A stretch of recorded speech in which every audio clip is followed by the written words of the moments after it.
RSS believes that India is one idea.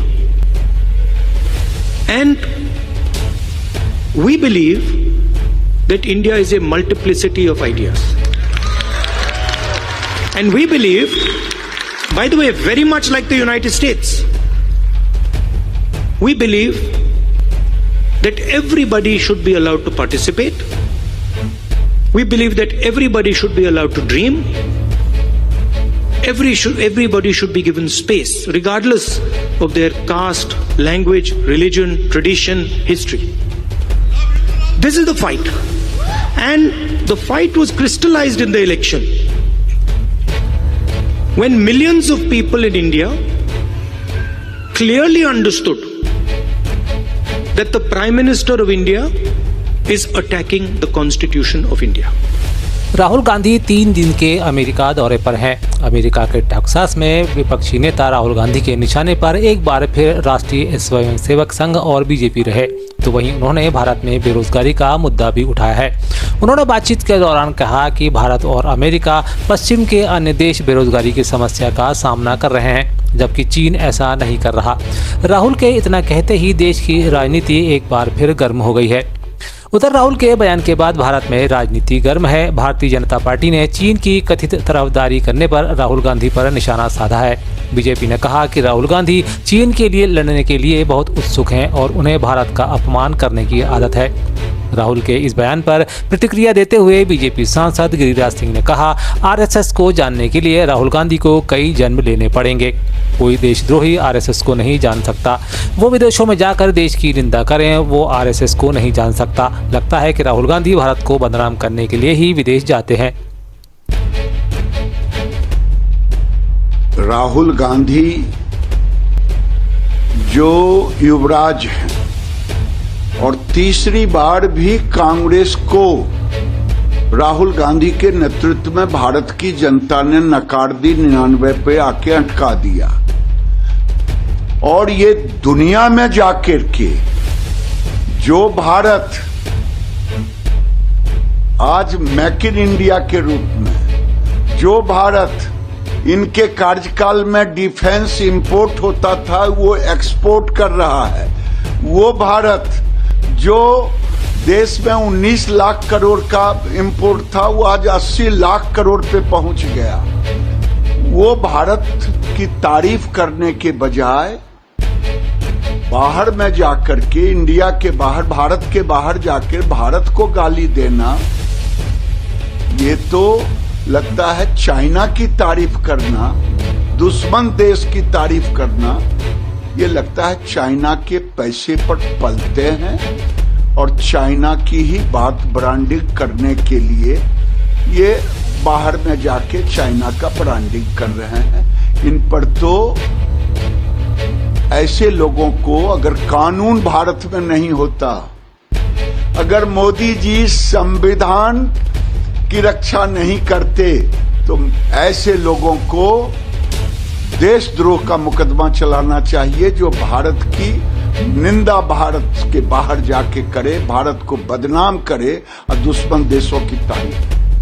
दूसरी तरफ राहुल का बचाव करते हुए कांग्रेस नेता पवन खेड़ा कहते हैं, थोड़ा सा भी कोई बुद्धिमान व्यक्ति होगा तो वो क्यों आरएसएस को समझने में अपना समय बर्बाद करेगा।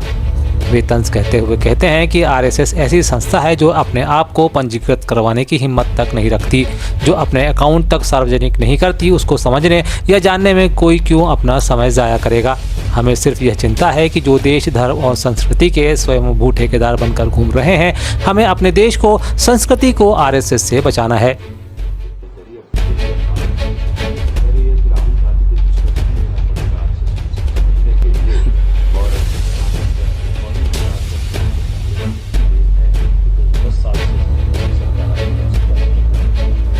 अब एक बात बताइए, कौन थोड़ा सा भी कोई बुद्धिमान व्यक्ति होगा वो क्यों आरएसएस को समझने में अपना समय बर्बाद करेगा? है क्या आरएसएस को समझने लायक? 100 साल का इतिहास उनका देख लीजिए तो एक खोखला इतिहास है जिसमें खोखली बातें की हैं, देश के विरोध में काम किया है, देश के खिलाफ षड्यंत्र रचा है, अंग्रेजों के साथ मिलकर काम किया है। ऐसी संस्था जो अपने आप को रजिस्टर नहीं कराने की हिम्मत रखती, जो अपना मेंबरशिप रजिस्टर सार्वजनिक नहीं करती, जो अपने अकाउंट सार्वजनिक नहीं करती, उसको समझना या जानने में समय कोई अपना जाया नहीं करेगा। कम से कम हम तो नहीं करेंगे। हमें सिर्फ एक चिंता है कि ये देश और धर्म और संस्कृति के स्वयंभू ठेकेदार बनकर घूम रहे हैं। हमें अपने देश को, अपनी संस्कृति को और अपने धर्म को आरएसएस से बचाना है। उधर केंद्र से गुजरकर राहुल गांधी पर राजनीति अब मध्य प्रदेश में पहुंच गई है। प्रदेश के अध्यक्ष वी डी शर्मा ने कहा कि देश के प्रधानमंत्री को पूरी दुनिया आज भारत की ओर उम्मीद की नजर से देख रही है। वहीं दिग्विजय सिंह पाकिस्तान और राहुल गांधी चीन के ब्रांड एम्बेसडर बने हुए हैं। विदेशों में जाकर भारत को बदनाम करने की राहुल गांधी की कोशिश दुर्भाग्यजनक है। हमारा सौभाग्य कि दुनिया हमसे, हमारे नेतृत्व से अपेक्षा कर रही है कि दुनिया में अगर शांति संभव है तो भारत में इसकी सबसे बड़ी महत्वपूर्ण भूमिका है। क्या यूक्रेन युद्ध से लेकर के रूस तक की जो बात है उसमें भारत के प्रधानमंत्री से दुनिया के अन्य देशों के लोग अपील कर रहे हैं, लेकिन इस समय भारत के नेता प्रतिपक्ष राहुल गांधी का विदेशों में जाकर भारत को बदनाम करना ये अत्यंत दुर्भाग्यजनक तो है ही, ये भारत का अपमान है।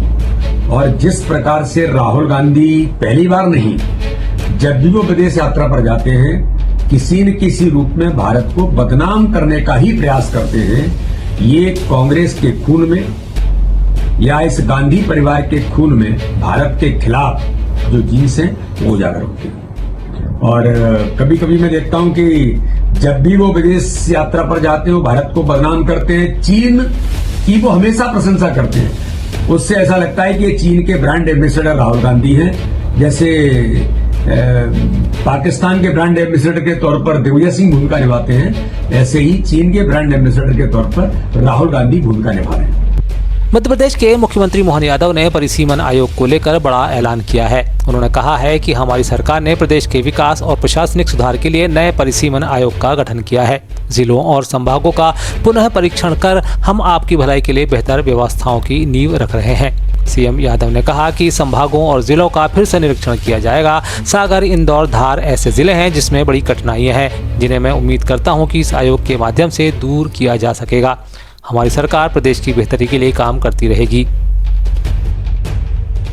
हमने जब सरकार बनाई, सरकार बनाने के बाद ही इस बात पर ध्यान दिया कि हमारे अपने भौगोलिक दृष्टि से दूसरे भारत के सबसे बड़े राज्य के रूप में मध्य प्रदेश का अपना एक एरिया है, लेकिन इसमें कुछ कठिनाइयाँ भी समय के साथ हुई है।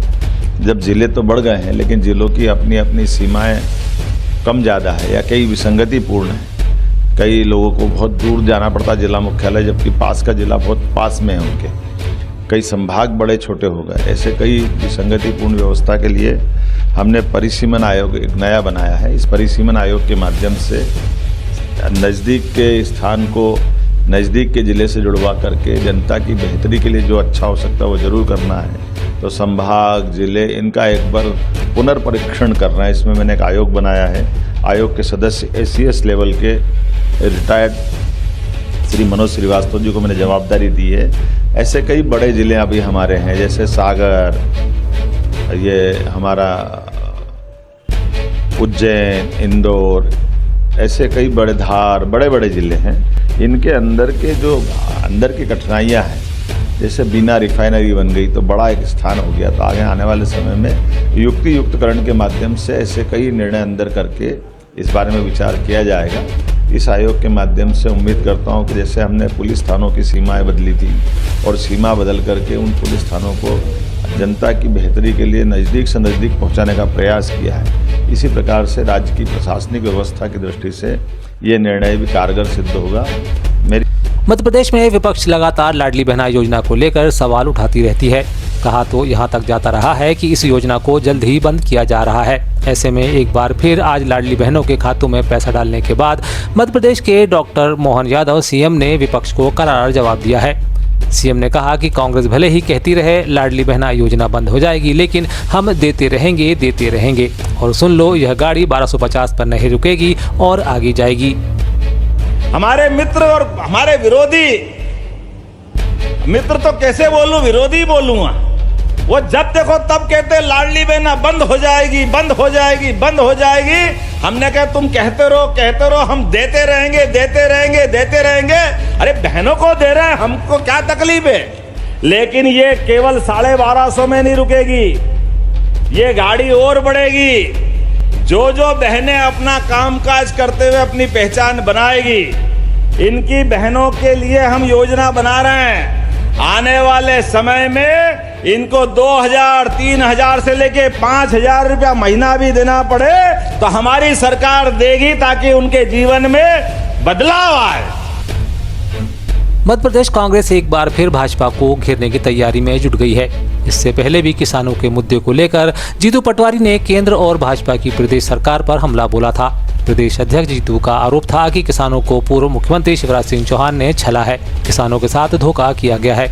उनका आरोप है कि एमएसपी पर फसल खरीदी को लेकर किए गए पूर्व की भाजपा सरकार ने अब तक वायदों पर अमल नहीं किया है। वे कहते हैं कि अगर मेरे किसान भाइयों को उनकी फसल का सही दाम नहीं मिला तो कृषि मंत्री को चैन से नहीं सोने देंगे। साथ ही मामले पर प्रदेश कांग्रेस ने प्रदेश भर ने केंद्रीय मंत्री और भाजपा सरकार के खिलाफ सड़कों पर उतरकर प्रदर्शन करने की बात भी कही है। प्रदेश भर में शिवराज सिंह चौहान पिछले 20 साल बीजेपी की सरकार के मुखिया रहे। उन्होंने 1 लाख बार किसान की आय दुगनी करने की बात कही, भावांतर योजना की लाने की बात कही, और गेहूं और धान के दाम 3100 और 2700 रुपये देने को लेकर किसानों से प्रलोभन दिया और उनसे वोट लिया। पिछले 10 साल पहले जो स्थिति थी सोयाबीन की, वही स्थिति आज है। आज लागत मूल्य सोयाबीन का 4000 रुपये आसपास प्रति क्विंटल हो गया और बिकती 3800 रुपये में। मतलब जो दोगुनी आय करने की बात है, सोयाबीन की फसल चिल्ला के उसके दाम बोल रहे हैं कि इन्होंने धोखा दिया है। कांग्रेस पार्टी का दायित्व है, विपक्ष की भूमिका हम किसान न्याय यात्रा पूरे प्रदेश में लगातार इस मूवमेंट को किसानों के हित में उठाएंगे। मैं किसान भाइयों से आग्रह करता हूं, प्रार्थना करता हूं कि ये दलगत राजनीति का विषय नहीं है, ये आपके बच्चों के भविष्य का विषय है, इस देश के मर्म का विषय है। महंगाई के मार के बीच अक्सर टोल कर्मियों द्वारा वाहन चालकों के साथ मारपीट का मामला सुर्खियों में आता रहा है। इसका कारण टोल टैक्स के नाम पर वसूली है। इस मामले पर प्रदेश अध्यक्ष जीतू पटवारी ने आज एक बार फिर मोर्चा खोलने का मन बना लिया है। यही कारण है कि आज पीसीसी चीफ जीतू पटवारी ने अवैध टोल बंद करने के लिए मुख्यमंत्री को पत्र लिखा है। मुख्यमंत्री को लिखे गए पत्र में उन्होंने साफ चेतावनी दी है कि अगर 1 महीने में सरकार ने प्रदेश के सारे अवैध टोल बंद नहीं किए गए तो पूरी कांग्रेस पार्टी अवैध टोल पर बैठकर आंदोलन करेगी।